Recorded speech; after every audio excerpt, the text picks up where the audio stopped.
Which brings me to what Sheila was saying earlier was, what is it you want? What is it that you are confident you can do? So this allows me to do that. It provides a language for me to speak, to express myself.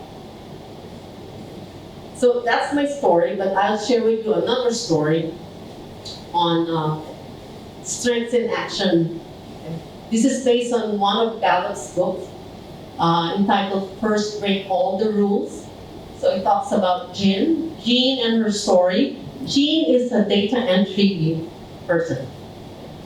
So Jean is,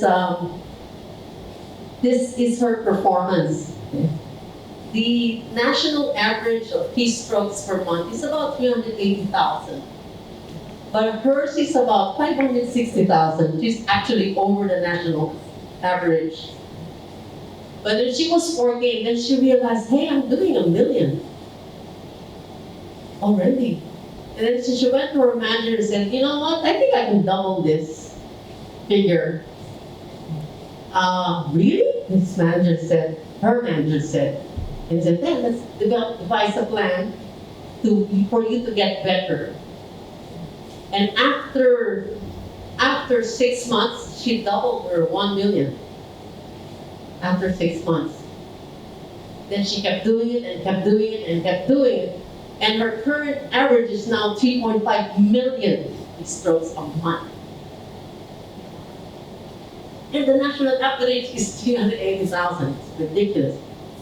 So the people in her department's average is about 1 million, but she's the best one. And she gets to do it every day. That's why she's so good. Okay? Make sense? Make sense? No, 3.5 billion, no problem. Every single day is doing it. Okay, so Gallup says, with your talent, times the investment you put into it, the time you spend, developing and practicing your skills and acquiring the knowledge that you need becomes your strengths. And as a coach, what we do is we help people know and appreciate their strength and intentionally act on it. Meaning, use it more every day in what you do. But be mindful when you're doing it.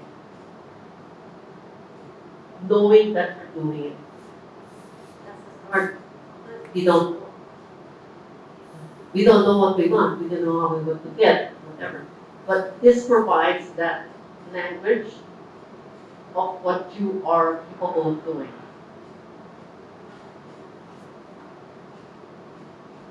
So, doing what you do every day, doing what you do best every day. Strengths develop infinitely.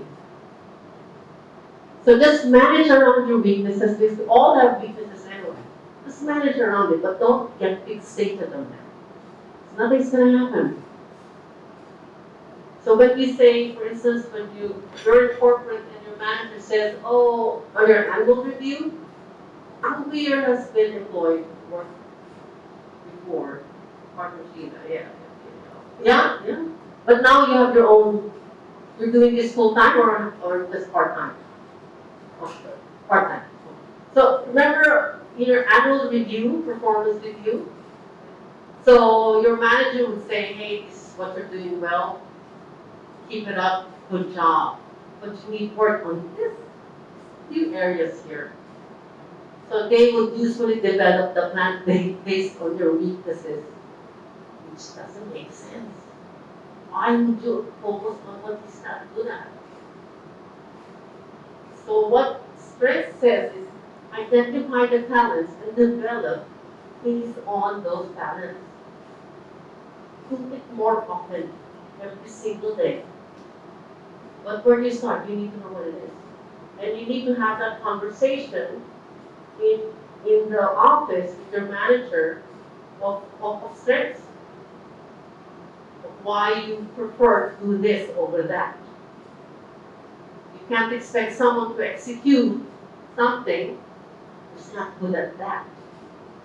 So Put them in roles where he will try to be successful. Right? Right. Just manage around the weaknesses.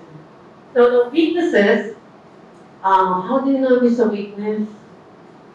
How would you know if something is a weakness? Generally, if something makes you feel weak, that's a weakness. Like, for instance, doing something and then after a while, well, you're tired if you do it. Or it's like, when will this end? As opposed to strength, when you're doing something that you love to do, you're energized. And they see your results, they're very good. You love doing it. You don't mind doing it. You spend hours and hours and days doing it. So why not do it more? And strengths work best in the framework of mission. A group of people sharing common purpose. So in doTerra, you all joined doTerra because you believe in what it does. Right? You believe in that common purpose. So you've aligned your own personal values with doTerra's values, and you're doing what you do because you believe in that. So with you and your team, you work together, and you are mindful of what they're good at, and let them do that as opposed to the other one that you don't like. Right? So strengths work best with relationships as well. And remember, this was based on managers and teams and how well they work together. So, it all begins with you understanding more about yourself. Oops, okay. So unearth your talents, develop strengths, and live better. Live the life you are meant to live. And you can only do that when you know what you're good at, when you know what your talents are. Maybe you're already doing it actually. But what Clifton Strengths is doing is it allows you to, gives you a framework, and it gives you that language. So sometimes when we work with people, when we see someone who's slow, maybe he's deliberative, maybe he has discipline. So the language changes. Well, if you know someone who's stumbled, impatient, maybe he's activator. You know someone who's hardworking. Meron akong kakilala, achiever, competition, grabe. Achiever of competition, yeah, great. My God, the number one is achiever, she's hardworking. And her number two is competition, she likes to win. Okay. Some people in competition can be annoying, but you know, who is not annoying? Is she? Oh, hey. Disagree. Okay. No, she's not. So that those things, those behavior, because sometimes our strengths also get in our way.